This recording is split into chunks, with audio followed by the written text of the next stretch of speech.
July 4th, a holiday on the river. But in just hours, everything changed. Homes swept away, camps destroyed. We're running down rivers, all those people in the water. Lives lost.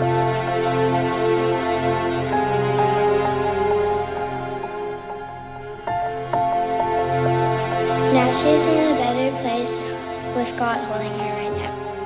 But in the midst of disaster, we see the strength of community. Texans helping Texans, racing toward danger, becoming the heroes their neighbors needed. True miracle. There's no other way to explain it. Tonight, we remember those we lost. We honor the courage that emerged in the darkest moments. And we ask what must change before it happens again.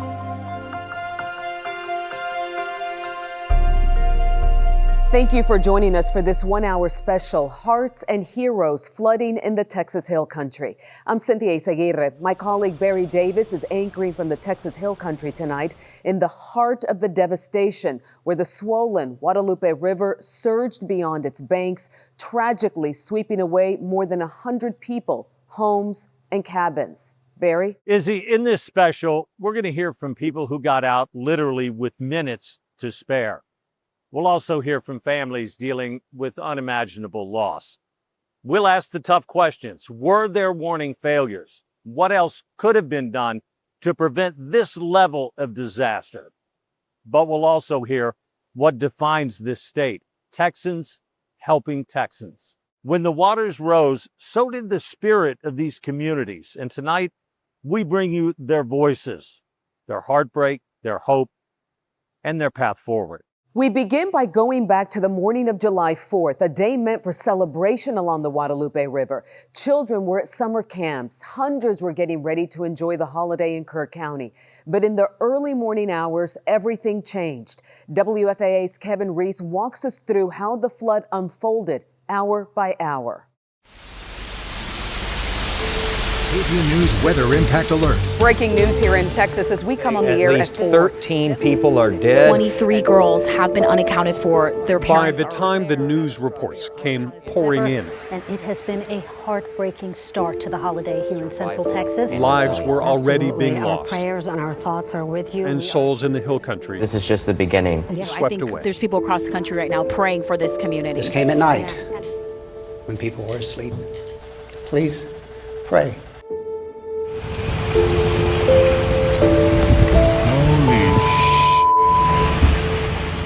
We know now that at 1:14 a.m. July 4th, the National Weather Service did issue a flash flood warning for parts of Kerr County, but that by 2:30 a.m., Lorena Guillen at Blue Oak RV Park was calling the Kerr County Sheriff's Office. She says they told her she was safe. It was absolutely awful, and it was pitch black. An hour later, RVs and cars and cabins were racing past her downstream. And screams, the screaming, it was awful. The first picture from Camp Mystic showed young girls in only ankle-deep water walking to safety. But at 4:22 a.m., a first responder asks an emergency cell phone push alert be sent to Kerr County residents. Is there any way we can send a code red out to our Hunt residents asking them to find higher ground or stay home? We have to get that approved with our supervisor. Records indicate that caused up to a 90-minute delay. At 5:31 a.m., Kerr County does send a social media post that this is a very dangerous and life-threatening flood event. Move to higher ground. But for more than 100 souls, it was already too late. We're praying for all of those missing to be found alive. We didn't know this flood was coming. Rest assured, no one knew this kind of flood was coming. In just 45 minutes, the flood gauge along the Guadalupe River peaked at 23.4 feet and then went silent. A time lapse of the Llano River shows just how quickly the wall of water arrived. And then the first email to parents from Camp Mystic. We've sustained catastrophic level floods. We have no power, water, or Wi-Fi. If your daughter is not accounted for, you have been notified. If you have have not been personally contacted, then your daughter is accounted for. Please continue to pray and send any help if you have contacts to do so. I can't even imagine what those girls are going through or what they went through. Inside their cabins, some with the water reaching almost to the ceiling, 27 young campers drowned or were swept downstream. Camp Director Dick Eastland died, trying to save several of the girls. And at nearby Heart of the Hills camp, Jane Ragsdale called her brother at 3:30 in the morning, trapped inside her home. I was like, just get out of the house. But I do remember her telling me, she was like, it's already at the bed. I can't get out. I was like, break windows out. Just get out. And she did it.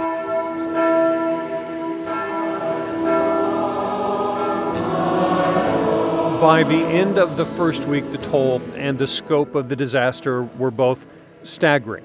More than 130 dead, more than 150 still missing, and some bodies being recovered as far as 20 miles downstream.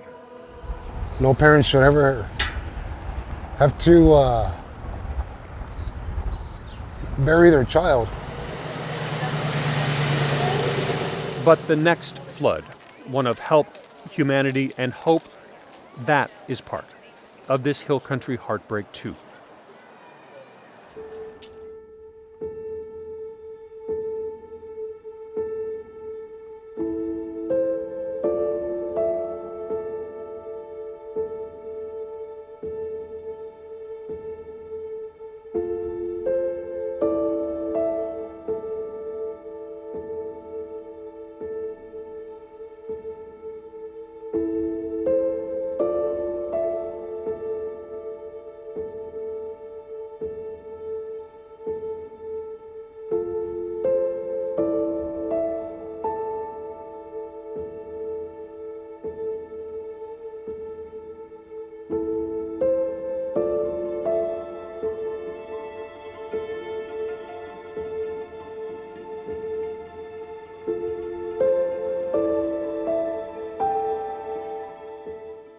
I've been to Kerrville, I don't know how many times, covering stories or riding my motorcycle through these beautiful hills or hunting with people who've spent their entire life here. But how could this happen that fast? How could a storm dump that much water that quickly?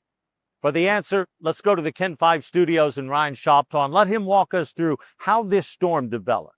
This historic storm started with tropical rains in the southern Gulf, gradually organizing into the second tropical storm of the 2025 season. Barry began as a tropical wave over the Yucatan Peninsula, and as its center reemerged over water, it strengthened into a tropical storm. Barry then weakened into a tropical depression before making landfall Sunday night, June 29th. And as these storms make landfall and move away from water, they lose their fuel. They typically fall apart and become remnant areas of showers and thunderstorms. However, in this situation in late June, the remnants of Barry traveled farther north, and the energy crossed over the Rio Grande just before July 4th, igniting a large complex of thunderstorms where slow-moving rain continued to drive in, raining over the same spots hour by hour, day by day, over the hill country and over Kerr County, breaking rainfall records, leading to flooding along rivers where major flood stages were reached in hours' time.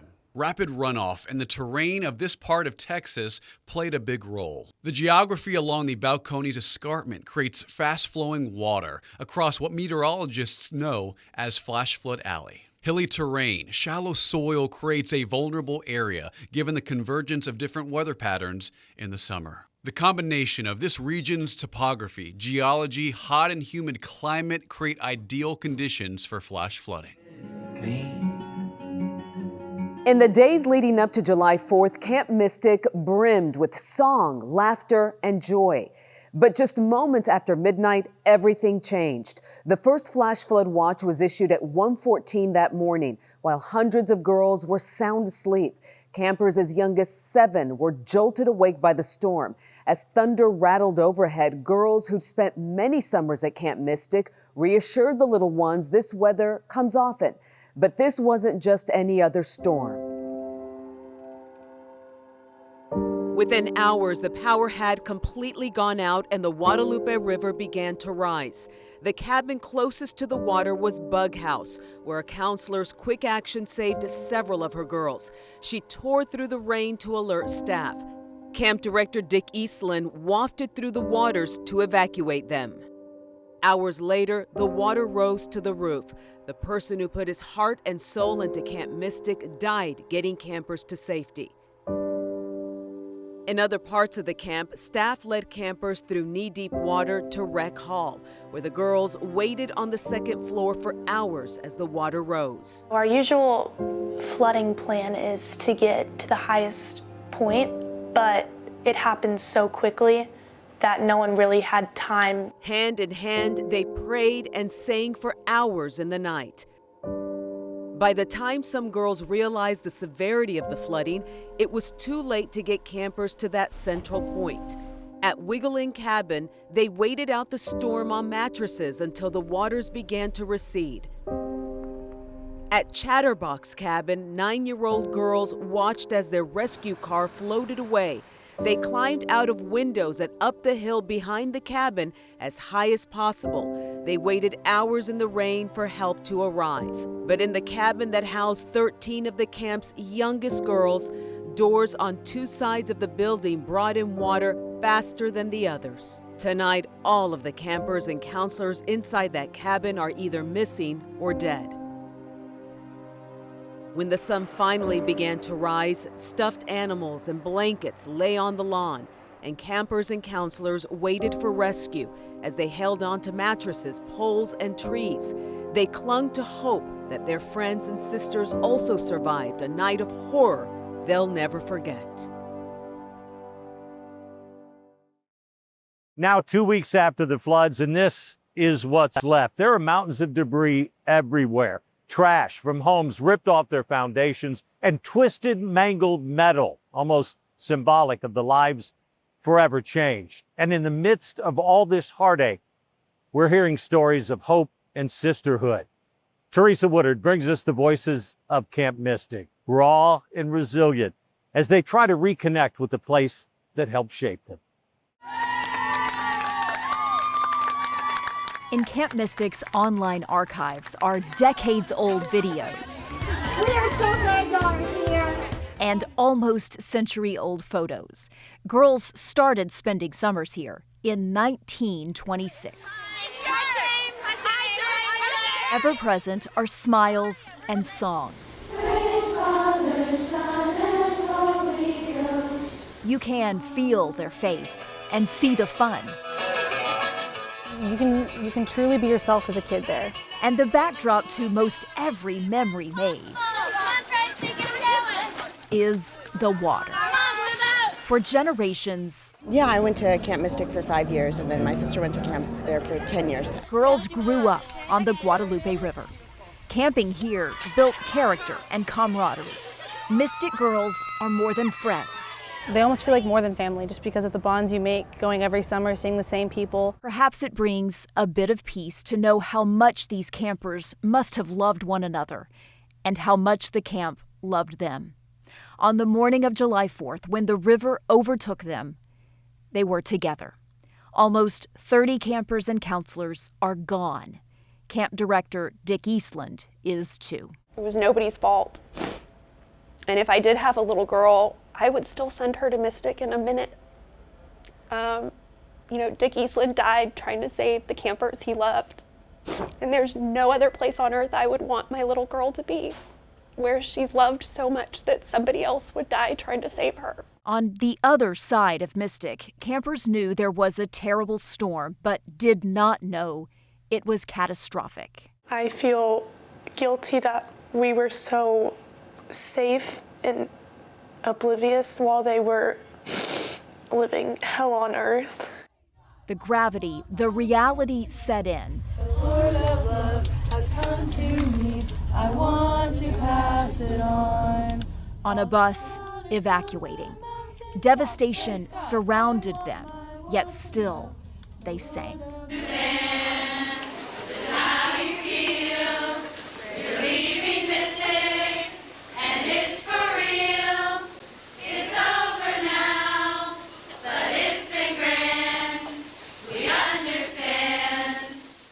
Mystic is not a place, it is a spirit, something carried inside, something carried on. Thanks for a great tour. See you next year. Bye-bye.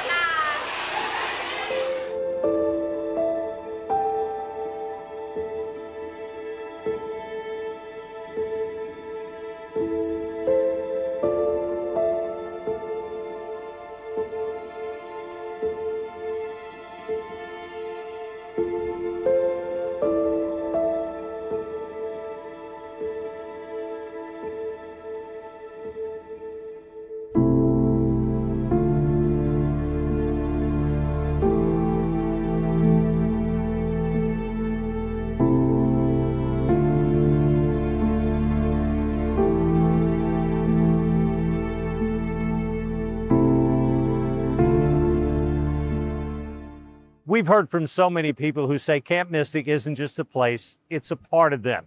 Our station in Austin, KVUE, shares the story of one former camper, now a writer and teacher, who shares her memories that helped shape her, and the heartache of seeing that place forever changed. I was a Mystic girl for 7 years, I think, between 87 and 93. Camp Mystic is a very wholesome place. Kindness and friendship are just constantly reiterated there. I mean, the river is Camp Mystic, you know? The river runs through my dreams. I write about Camp Mystic all the time. I still write about it. And I am now a camp director. I run 7 creative writing camps for middle schoolers and high schoolers during the summer. Mystic imprinted on me. It was a place kind of outside of real life where you were free to be yourself and also to discover who you wanted to be and try out different versions of yourself in a really supportive environment. You know, when I think about Mystic, I hear the little smack of like hundreds of girls flip-flops along the gravel paths and the limestone steps. I hear the buzz of like 50 tiny electric fans going all at once in those cabins at night. I hear the cicadas. I hear like voices singing, coming like through the dark toward you, and you can't see who it is yet, but you can hear them singing. I think about how good the food is. You know, I have gone back there often in my mind. It's a sort of place of safety, which is why, you know, this part of why this is just so, it's just so tragic, because for so many people, like, that's our imaginative safe space. I think girls that age are often feel so awkward and are so self-conscious when they're in the regular school year. But a place like Mystic, they really are in their bodies and in the world and just feeling the full joy of youth and discovery. And it's just beautiful.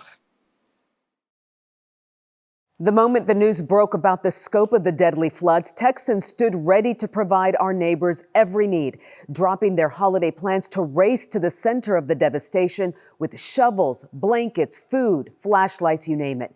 Many of you reached out desperate to help, and thanks to your generosity, 11 Tegna stations across Texas have raised more than $500,000 for flood victims within the span of just 2 weeks. We thank you for your generosity. Every dollar raised will go directly to the nonprofits working around the clock in the Texas Hill Country.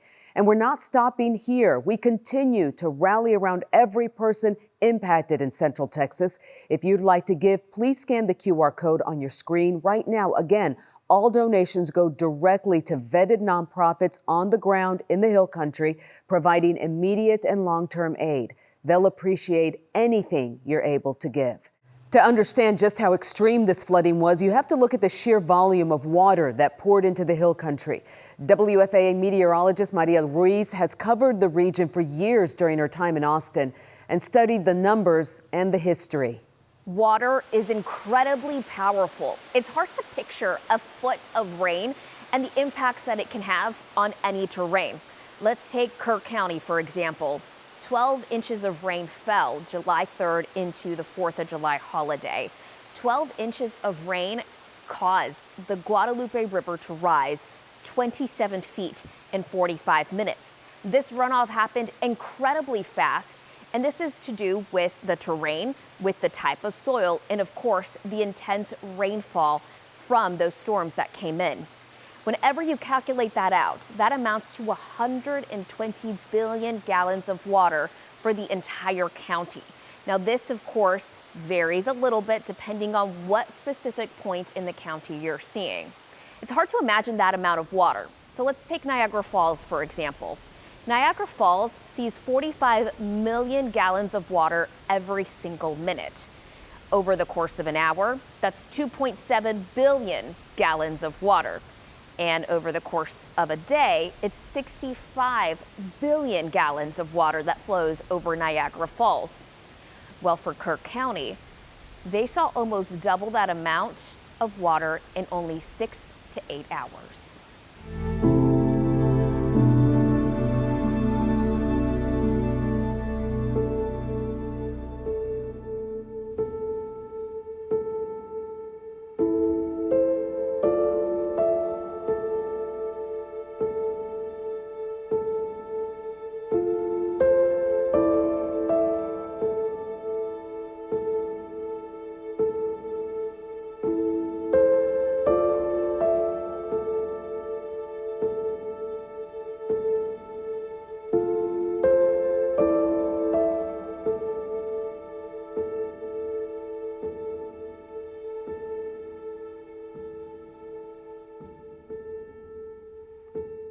Kerrville has always been this beautiful little picturesque town tucked away in the Hill Country. Now, this is it. Everywhere you look, and I mean literally everywhere you look, there is debris stacked up everywhere. Trees, trash. To look how powerful this storm is, check out this dumpster. This thing was literally twisted in half by the power of the water when it came ripping through here. And when these little towns began to flood, it was a literal race against time to save as many people as possible. Emergency crews from across Texas converged in the Hill Country, arriving by air, by boat, and on foot. But it wasn't just first responders. In many cases, it was neighbors, sometimes total strangers, risking their life to pull others to safety. Jobin Paniker gives us a look at those life-saving moments and the people who answered the call when seconds mattered.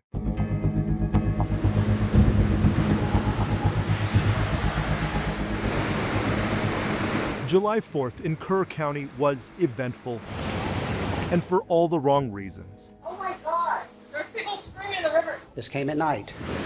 They woke up underwater. When people were asleep. In bed. And overrun by raging floodwaters from the Guadalupe River. It was just a roar that couldn't drown out. And then sound. What haunts many of them now. And you can hear them screaming. I saw children floating in the water begging for help that we could not reach. The river has flooded before, but never like this. There were no minutes. It was seconds. Never 26 feet in 45 minutes. There's so much water between me and where I had to go. Every good and fun down by the river story has been replaced with the horrors they've witnessed. We saw all of the other camps destroyed, obliterated. The doors opened and the flood came in from both sides. We heard so many survival stories in Central Texas. Go tighter! In San Angelo, rescuers braved the rushing river, forming a human chain to save a woman. In Center Point, another woman was pulled from a tree she had climbed to escape the rising floodwaters. Grab whatever and get out, get out. And there was furniture everywhere. The water was up to here. People clinging to trees, to mattresses, to pillars, to hope. We just held on for a couple more hours. Yeah, a couple hours. We waited and waited and waited. But for far too many people, young and old, the river was faster than the help. He started yelling at them, throw me your baby, throw me your baby. The floodwaters didn't just take their towns, it took their world. Both my parents are deceased, and I said, Mom, Dad, God, help. More than 130 people are now confirmed dead, including dozens of children who were attending summer camp along the river. I can't even imagine what those girls are going through. There is a grim comfort in knowing many are still missing. Even more families are left painfully wondering. There are going to be some of us that are going to walk away empty-handed. We're going to have to bring our child home. Over the next several days, the death toll rose as the water receded, and it has revealed the worst. It's like mass destruction. It's like a third world war zone. The efforts to find survivors continues in the air, on land, and on the river. They're running into a lot of technical challenges with terrain, with water. Almost 2 weeks later, at some point, search and rescue becomes recovery. I can't say I'm okay, but I'm going to do my job. It was supposed to be a day to celebrate, but Kerr County spent it fighting to survive. Please pray for our community. July 4th now means something more. This is a hard day. On the Guadalupe River, I'm Jobin Puniker. This area is known as Flash Flood Alley. It's not uncommon to get flooding, but not like we saw on July 4th. And there are warning systems in place to try to keep people safe. But a lot of folks are asking, could more have been done? For that answer, let's go to Pat Calvin in the KHOU studio in Houston for a look at the timeline of the warnings that were issued. Yeah, and that timeline here is so important, and it actually starts the day before. Thursday, July 3rd, just after 1 p.m., flash flood watch is issued for Central Texas. That includes the Hill Country, and that's basically the National Weather Service's way of saying a flood could happen in this area, but we can't pinpoint where that exactly will be. Later that evening, high-resolution data starts to point more towards the potential of a high-impact flash flooding situation, and so they issue a special discussion about it. It's not until the flooding actually starts, those heavy storms develop, that the National Weather Service is able to say, okay, this exact area is where flooding is going to become an issue. And so at that point, 1:14 a.m., Friday, July 4th, that flash flood warning is issued with a tag that triggers emergency alerts on cell phones. 3 hours later, that situation becomes so bad it's upgraded to a flash flood emergency. So yet again, those cell phone alerts are going off. It's important to note, however, that you only get those cell phone alerts if you have cell phone service.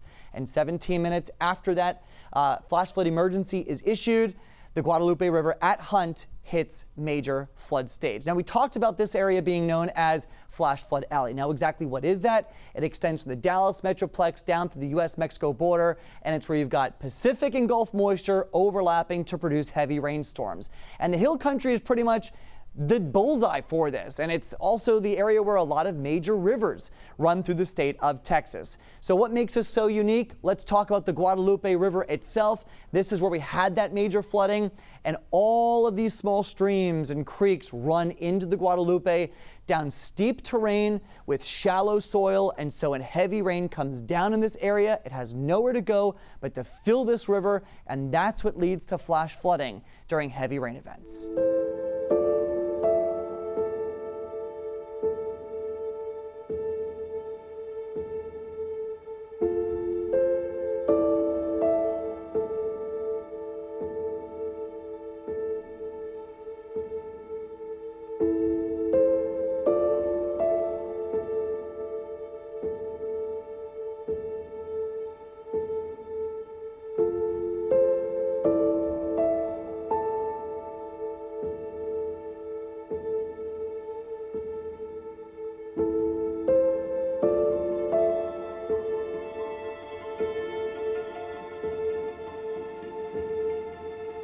Local leaders and emergency officials have faced tough questions in recent days, but this isn't just about accountability, it's about solutions. Tonight, the Investigates team from our Tegna station in Houston examines what systems failed and what must change to protect Texans in the future.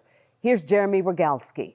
Yeah, we discovered breakdowns, shortcomings, and missed opportunities to keep people safe. That date from that dreadful July 4th morning to a decade before the raging river came through. Despite the menacing nickname Flash Flood Alley, the level of preparedness in these parts has been a mixed bag. The evacuation sirens have been sounded. The morning of July 4th, the Bernie Star newspaper captured blaring sirens in the town of Comfort. Floodwaters continue to rise, warning folks to get to higher ground. At least 4 counties along the Guadalupe River have outdoor warning sirens in place. But in the hardest hit Kerr County, we do not have a warning system. It just hit me, why didn't we have that? It sparked a Texas mom to start an online petition for a Kerr County early warning system. If they had 5 minutes warning, if these kids had 5 minutes warning, they would have saw what was going on, and I guarantee you they would have took those kids and ran for higher ground. But when Kerr County officials debated sirens years earlier, it did not go over well. In 2016, then Commissioner Buster Baldwin said, "The thought of our beautiful Kerr County having these damn sirens going off in the middle of the night, I'm going to have to start drinking again to put up with y'all." The following year, another commissioner, Tom Moser, said, "Too many people said they did not want sirens." And so Moser and county leaders never pursued them. Did Kerr County do enough? In hindsight, could we have done more? Perhaps so. Should we? Perhaps so, but it's a matter of, the money that you have and the revenue you have coming in. Accountability also rests where so many young campers and counselors died. Headlines show Camp Mystic flooded many times since opening nearly a century ago. It was a ticking time bomb, Camp Mystic. Jeff Evans spent more than a decade forecasting Texas storms in his 34-year National Weather Service career. The terrain and the way those creeks converged, it was just a matter of time till what happened on the 4th of July happened. Even with the known danger, records show Camp Mystic tried to get out of FEMA's special flood hazard maps, requesting the removal of 15 camp buildings in 2013, and years later, 15 more. Spending time and resources fighting the maps rather than really focusing on safety. Syracuse University professor Sarah Pralley doesn't know why Camp Mystic challenged FEMA's maps, and the camp did not respond to requests for comment. But her years of research reveals property owners often do so to avoid costly flood insurance and stricter building codes. You would think that at a camp for young people, they would be particularly cautious, certainly about the risk of flooding. In the end, FEMA approved both requests, putting much of Camp Mystic on paper just out of the blue-shaded 100-year floodplain. But in reality, Pralley says, it was still in the thick of it. The lowest point in those areas was sometimes a foot above the base flood elevation. That's not a lot of room for error. The Guadalupe is starting to come up and Shoemaker is no longer passable at this time. There was no room for error when the torrential floodwaters rolled through. I had this program running. But real-time scanner recordings captured by John David Trollinger offer a glimpse at the gaps in alerting those in harm's way. Listen to a firefighter's urgent plea at 4:22 in the morning. Is there any way we can send a code red out to our Hunt residents asking them to find higher ground or stay home? Standby, we have to get that approved with our supervisor. Code Red is Kerr County's emergency notification system that can push alerts to residents' phones.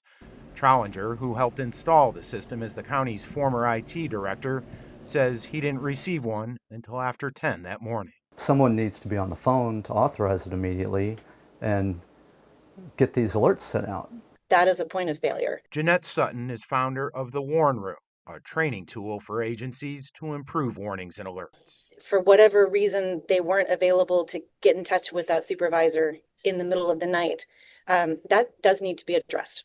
That's where people's lives are on the line. But officials have repeatedly said their priority is on recovering the lives lost, not a timeline of the emergency response. We're not running. We're not going to hide from everything. That's going to be checked into at a later time. The time for accountability, they say, will start at the state capitol with the upcoming legislative special session.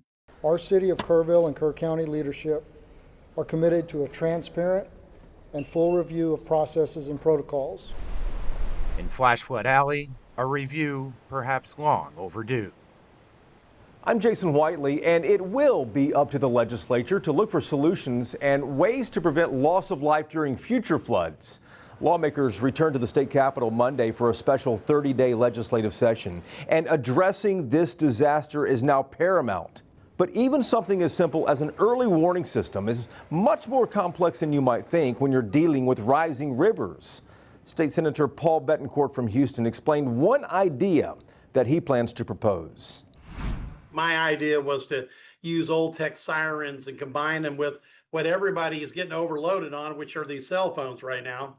Because, we'll have a blue alert, an amber alert, a silver alert, a security alert, your bank will call you, whatever.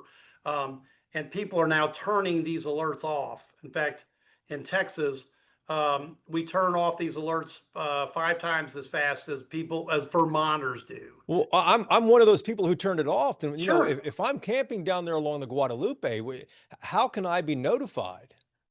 Well, that's part of the problem. Now, also, you don't get cell signal down there. Now, so we think a technology package, and that's the bill I'm working on with the Lower Colorado River Authority, that will look at sirens with, Starlink towers, 5G, so we've got redundancy, multiple messages, et cetera. And really what you're trying to do is layer on. You want to get people's attention. The real problem is that in the middle of the night, with these turned off or picked up in a camp, you have to get people's attention. So, and there's nothing like an old school siren to get that attention, but you have to make sure it's triggered correctly. We've got gauges that tie into it. There's what's called a supervisory computer and data acquisition, taking the input. So there's a lot of things we have to do with this technology package, but that's just going to be part of many bills that the committee looks at. Betancourt said he's still fine-tuning it, but his is just one idea. And if passed, it would add sirens to watersheds across the state, not just along the Guadalupe and in central Texas. Lawmakers are also asking for input from those directly affected by the flash floods. The Texas Senate holding a hearing in Kerrville July 31st. And state leaders say whatever solution that lawmakers propose and eventually pass, they want it deployed and in place within a year.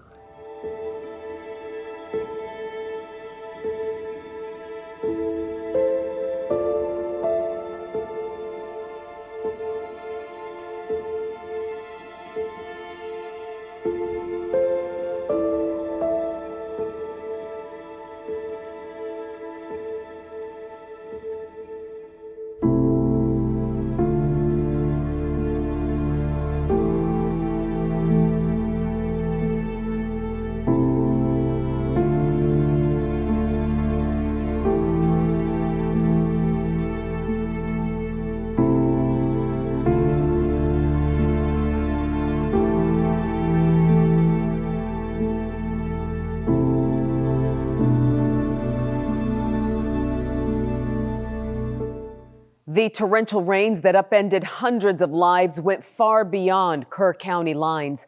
Closer to the state's capital, at least 17 people died in the floodwaters of Travis, Williamson, and Burnett counties. Even now, weeks later, several others remain unaccounted for. Tonight, Brianna Perez shares their stories of loss, survival, and the heavy burden to rebuild. I'm near FM 1431. Lago Vista is on this side and Marble Falls is directly on the other side. Construction has begun on the Cow Creek Bridge, which was washed away during the recent flooding. It was here in the morning of July 5th during a heavy rainstorm when the creek rose up suddenly and a family was driving to summer camp. According to friends of the Hammond family from Marble Falls, the rain was so heavy they didn't see the bridge had been ripped apart. Their van was washed away into the raging creek. The parents and 2 children were able to get to safety, but 17-year-old Malaya Hammond was swept away by the strong current. Her body was recovered several days later. Across Travis, Williamson, and Burnett counties, Malia's death would be among the tragic stories of lives lost and families uprooted. At Leander, Brandon Dunn spent days searching for his father, who lived along Brushy Creek in Williamson County. After a 6-day search, his body was found. It's believed that Brandon's dad had been near the creek when the water levels rose suddenly. The floods of July 5th also caused devastating property losses in Georgetown. Jordan Anderson and his family of 4 have called the Shady River RV Resort home for the last 5 years. Their home was wiped out by the flood. We all got out with a set of clothes each and some things, but not everything. Even when I went back, I wasn't really thinking of grabbing things. I was trying to get the whole thing out, so everything's gone. The Snyder family, whose ranch in Williamson County has served as a gathering place for family and friends for more than 20 years, lost nearly everything when the heavy rains came. Christy Hartman and her family were in a mobile home on her parents' property. On July 4th, as the family watched news coverage of flooding in Kerrville, they had no idea their own home would soon be at risk. We were out of the flood zone, so we weren't even worried. That changed overnight when Hartman was awakened by a phone call from a relative who was concerned about the heavy rains. So she looked out the window and the water was already up to the bottom of the window. But by the time we opened the door, the waters rushed in, and so we ran up the stairs. 6 adults and 5 children took shelter in an upstairs room as floodwater washed away everything below. It's a miracle that we're alive. And we're just, all of this, we can deal with this. It doesn't matter. But we have each other. The Snyders demolished what remained of their home. Despite the loss, the family said the outpouring of support from the community has been overwhelming, helping them clean up the debris and pack up what was salvaged from the home. This area in Travis County is considered to be part of the flash flood alley. It's where rolling hills and hundreds of creeks, as well as unpredictable weather, combine every now and then to create destructive floods like what we saw here the past couple of weeks. Reporting near Lago Vista, I'm Brianna Perez. As much of a tragedy as it has been, it's also been a scene of heroism every single day. Despite those who have lost their lives, there are even more than that who had their lives saved by people who went into danger. We've shown you incredible rescues during those first few hours. First responders working nonstop to save friends, neighbors, and total strangers. And a rookie Coast Guard swimmer who brought nearly 170 people to safety. But there are hundreds of other everyday Texans, just like these folks under this awning, that became heroes instantly, offering comfort, compassion, and a dry place when the water rose. The thing is, now that the water's gone, there's a dry place, but there's no more home. That was a home. This was a home. This was a home. And you can see what's happening to that one. We've seen volunteers drive hours to clear debris and support families who've lost everything. There are shelters making room for pets that were evacuated or lost, and absolute strangers cooking thousands of meals for those who need it most. It's a calling. And we feel for each person that we're feeding because they've had loss and big loss. Neighbors coming together just to hold and support one another, proving Southern hospitality isn't just a saying, it's who we are in Texas, especially in our darkest hours. From Austin to Houston to Dallas, Texans from far and wide have gathered to grieve. Under the soft glow of candlelight, parents with children, neighbors, and strangers have stood shoulder to shoulder to pay their respects to the lives lost in Central Texas. The grief is so profound, but so is the resolve. Across the state, hope flickers, even in the dark. I cannot imagine the grief that so many are experiencing just an hour north of us. Darkness cannot drive out darkness. And my beloved, these lights that we are holding are symbolic of that light that's going to drive out this darkness that has literally flooded places like Kerrville and the other counties, and those of you who have been affected through the loss of a loved one. We know the impact is deep. The young children who I cannot imagine the horror and the terror that many of them felt on that evening in the middle of the night. I know many are still in the darkness. And I just believe that anything and everything we do, we have to stand alongside each other to do that, and that's why we're here tonight. Declaration is a sign of faith. I want you to lift your light in the air as high as you see yourself in this state of Texas, rising above this darkness, a peace that don't make sense. And we need that peace because right now it don't make sense, this tragedy. And that cause tonight and beyond is to bring healing, is to bring relief, to bring provision, and to take action for those that were affected by this flood.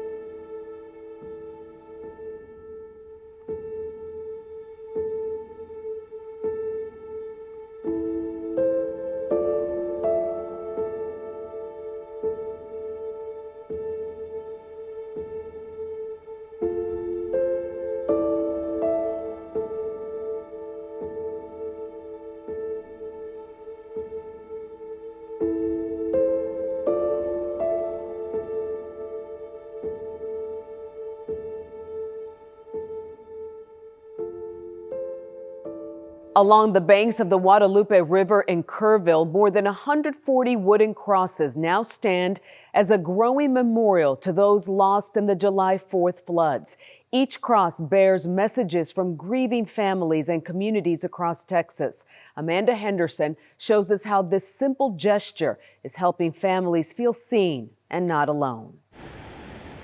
In the heart of Ingram, Texas, you'll find the banks of the Guadalupe River.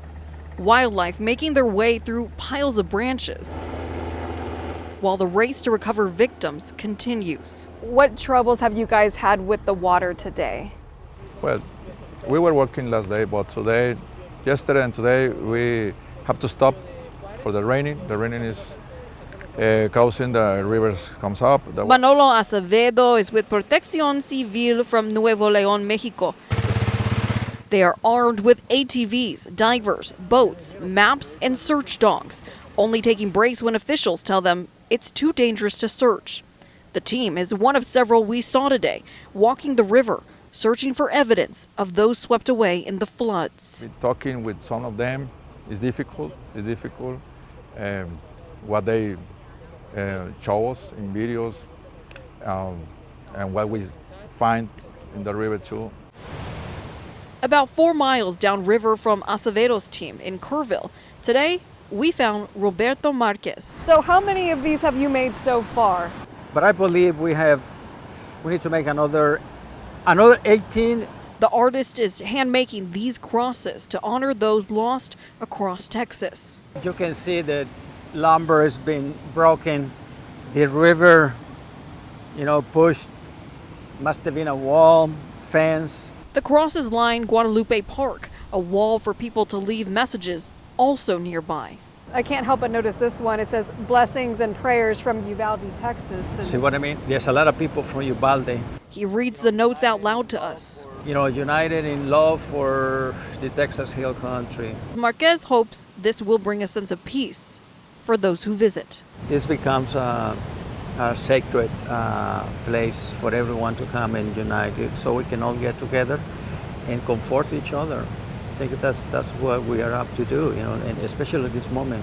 From tree branches to rooftops, the ways people made it through the storm are nothing short of miraculous. Some were 15 feet in the air, others floated on mattresses as floodwaters surged around them. Tonight, one message rises above it all: the gratitude of being alive. We're on Water Street in Kerrville at a growing memorial to those who died the night of the floods.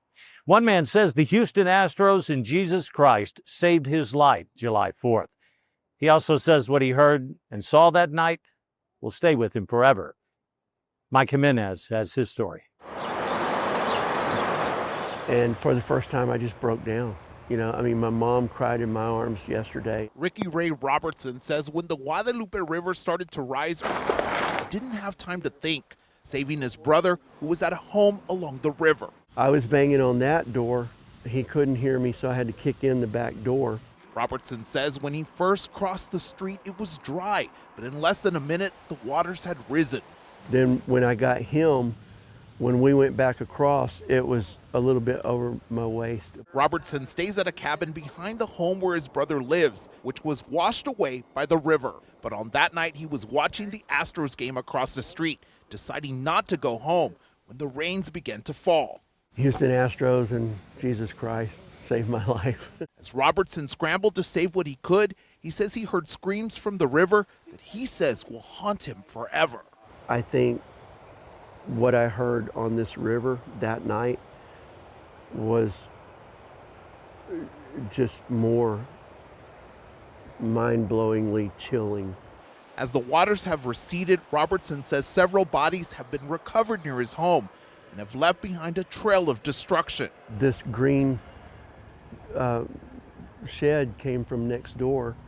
The car came from 9 miles away. The barn and the trailer moved about 30 feet. We lost another trailer and 2 cabins. Robertson says as he reflects on the power of the river and the aftermath of all the chaos and destruction, he isn't lucky to be alive, he's blessed. And a symbol of that still stands, a cross erected 14 years ago after his stepfather passed, and only 10 inches in the ground, it withstood the raging waters. This is eternal. And what it means to me is my faith is stronger than that river. Faith reminding him to stand strong, and by sharing his story, it's allowing him to heal. I need to cry a little bit. I need to break down. I need to let some of this out.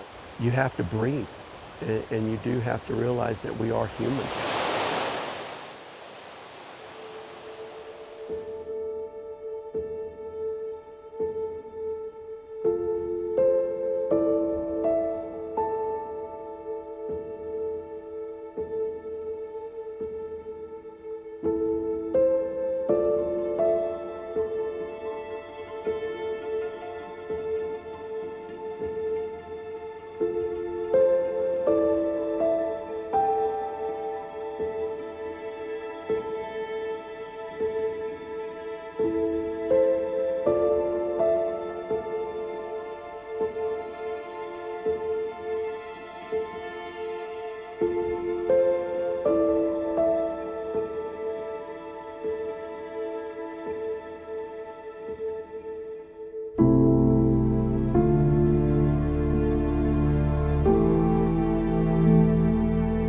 Over the past couple of weeks, we've heard so many stories of survival.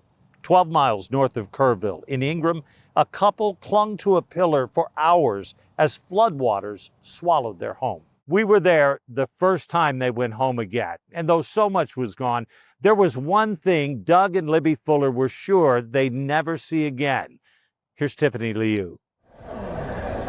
5 days after the deadly floods in Kerr County, a couple who survived it. Scared. I mean, I'm scared, but I need to see it with my own eyes. Because if I don't, I'll speculate. Are wondering about their home right by the Ingram Dam.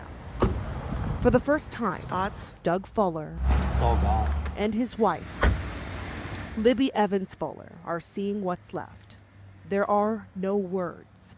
It was around 4 in the morning, July 4th. Her husband woke her up. Libby put on clothes, and in that short time, You know, the water's coming in under the door at this point. the couple says they saw 5 feet of water in less than 5 minutes. We were on the mattress of the bed, floating, you know, this far from the ceiling. I had the ceiling fan in my stomach. Doug first swam toward the door, hanging onto the frame. The refrigerator was floating in the living room. There was furniture everywhere. The water was up to here. Libby made it to the door too, but the violent waves kept coming. The door slammed on my hand, luckily just bursting a blood vessel, but he had already flown off and grabbed the pillar. No one else could have saved them. I knew I was about to go, and just he caught me. by my hand in my pants and grabbed me to the pillar, and we just held on for a couple more hours. Yeah, a couple hours, and until the water actually subsided all by itself and we could touch the ground again. This pillar saved your life. Yes, it did. Doug and Libby are still in shock they survived as they think about all the lives lost, especially the little ones at Camp Mystic, just a few miles away. I can't even imagine what those girls are going through or what they went through. the families too. If you had asked me to trade places, I'd do it in a heartbeat with those kids. I mean, why us and not them? As they see their unrecognizable apartment and all their damaged things, They found his wedding ring. they found hers too. Having things that already have memories attached to them, I mean, I didn't have anything. Libby and Doug are filled with wonder. They know to be alive is to be grateful. In Ingram, I'm Tiffany Liu. This place truly is special. The people here are kind and caring.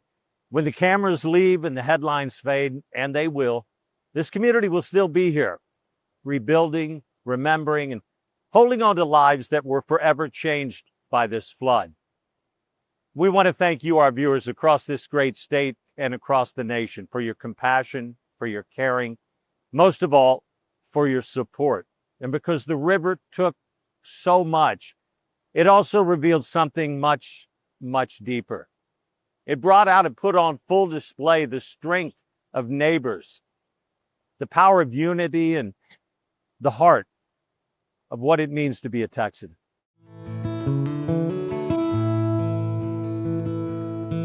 I sing songs about Texas. For Texas country music star Pat Green, this is personal. His younger brother John Burgess, sister-in-law Julia, and their sons James and Jack, among those swept away. And sing me one more song about old San Antonio. For all of the victims and survivors, Green's Wednesday night virtual concert at Globe Life Field in Arlington raised more than $1 million. The one thing I know about Texas is Texas stands up for Texas. And from lemonade stands to telethons to mobile chefs and kitchens, There's hope. All these people are here to help. volunteers continue to stand for Central Texas. Hundreds of rescuers and searchers still hard at work. We've been putting 18-hour days in, 24-hour days at times, doing everything we can to get these families closure. Rescuers from Texas and surrounding states, even from Mexico. We are talking about we lost people, we lost children. And in addition to dozens of corporations, including the Texas Rangers and the Dallas Cowboys, money continues to flow into the Kerr County Flood Relief Fund. Neighbors helped neighbors, strangers became rescuers, and our sense of community shined through even the darkest storm. And searchers are even scouring rivers to recover and reunite lost photos and stuffed animals and belongings and more with their owners. You know, I say a win is a win, and, you know, and it's little glimmers of hope. It's good to be home. Hope that has been in short supply. I have nothing but gratitude for those people that were so kind to my family. Kindness that will need to continue as Central Texas recovers. I'm Kevin Reese.